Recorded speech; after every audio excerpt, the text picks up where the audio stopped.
Hi guys, it's Tennille for the Sassy Scrapper Design team, and I'm back with another video to show you some very simple, or a very simple project that you can make yourself using the Marigold, the beautiful crepe paper Maggie Holmes Marigold collection, which I am obsessed with. Now, I got the idea to make these little gusseted treat bags, and I've used mostly the Marigold ephemera pack, but I've also used some of the chipboards and stickers as well, and I will show you those in a minute, close-ups of those. I was inspired to make this project when I grabbed one of my kids' toys. So my kids have this candy shop toy where they have like a jar of like iconic Australian lollies. It's like a lolly jar basically, and it comes with like 6 or so of these sort of paper treat bags. And I might have upset my 4-year-old when I took one of these paper bags, she hasn't noticed yet, pulled it apart and decided to use this template to make my own treat bags. Now the only difference between this template and the ones that I actually made is I don't have any pink and shears that make this sort of large zigzag cut.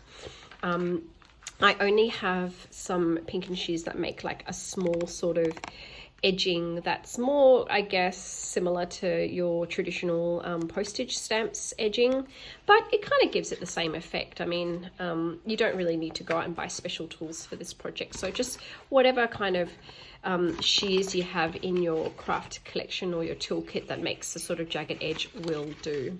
It kind of adds to the charm of a like a lolly shop bag. So pulled that apart, flattened it out.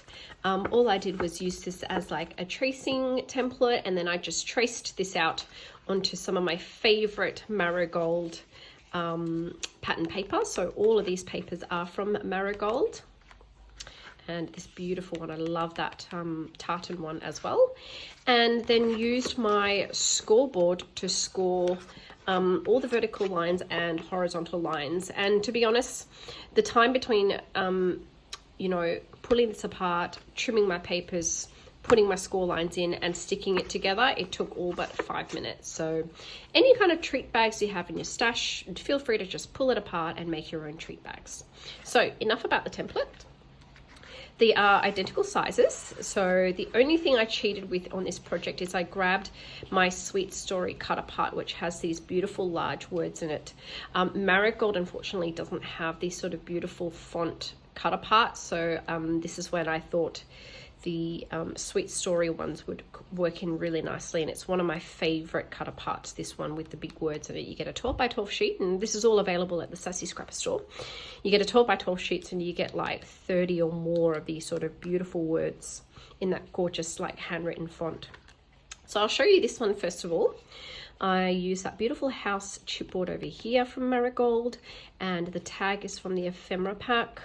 There is a little book that you barely see just peeking through in there from the chipboards, and that Thankful For You is also from the chipboard pack.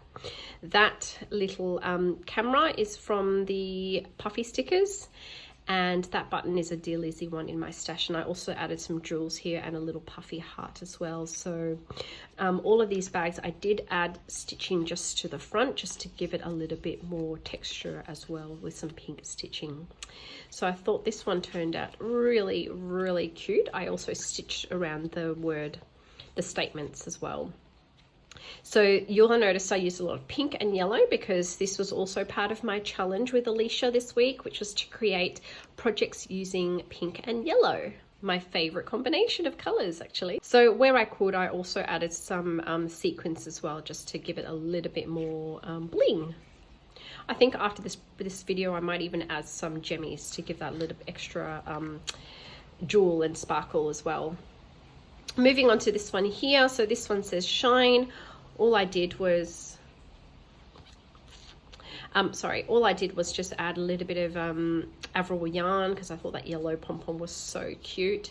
I snuck in a little Maggie Holmes, classic Maggie Holmes bow, also available in a pack of I think 12 from the Sassy Scrapper store, and just did a lot of layering here with chipboards and tags as well.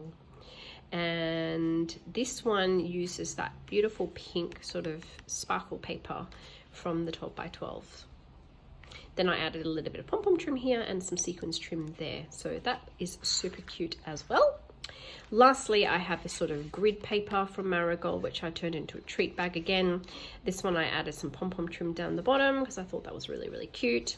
And I cut the statement into 3 words, "You are loved," and layered it that way. And all these statements are backed onto some beautiful like glitter sort of netting trim, which I bought from the Spotlight store. So that one's really simple but really, really cute. I thought I'd also show you some ideas on what you can sort of fill these little treat bags with. I mean, you can put lollies in there if you really wanted to, but just sort of anything you might have in your collection that you might want to gift to your pen pal. So I've got some flea market fancy gemmies, so you can just sort of pop them in there. And I wanted to do this just to show you what it looks like when it's filled up with a gussets expanded. Here is a beautiful shaker star that my gorgeous friend Stephanie at Sweet Crafty Girl made for me. So you can just sort of add that into the little treat bag, and you can see it just makes a nice little kind of loaded bag. They're super cute. So the bottom is not gusseted, and that's consistent with this little lolly bag. So I think lolly bags are generally not gusseted at the bottom. And yeah, I just really like the look of them. I've got some sort of gorgeous pink sequins trim there. You can just add it on, and also like some Dear Lizzie buttons as well. So there we go, and you can even keep it reasonably flat. So I made a little embellishment tag there, and that little beautiful fawn from the ephemera pack. You can just sort of sandwich them together and add it into your little treat bag. So that's it, guys. That's all I wanted to show you. I hope you enjoyed this project. It was very, very simple. Look out, I might actually film a tutorial on how to make these on my channel and the Sassy Scrappers channel. So stay tuned, and I hope to see you all in my next video. Bye, guys.